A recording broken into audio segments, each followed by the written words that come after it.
At bilang pagtupad sa hangarin ng pamahalaan na makapaghatid ng mas murang bigas sa merkado, inaprobuhan na sa ikatlo at huling pagbasa ng Kamara ang House Bill number 10381 o ang panukalang pag-amyenda sa Rice Tarification Law.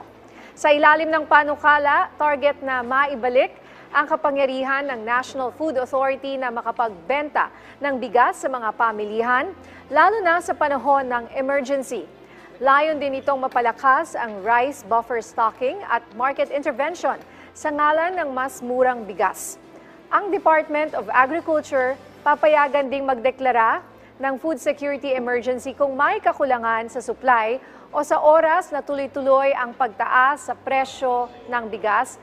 At sakali namang magkulang ang supply, papayagan na ulit ang NFA na mag-import ng bigas pero sa ilalim lang ng pahintulot ng Agriculture Secretary. Dahil sa mabilis na usad ng priority bill na ito, pinasalamatan ni House Speaker Martin Romualdez ang kanyang mga kasamahan at alay raw nila ito sa mga Pilipino.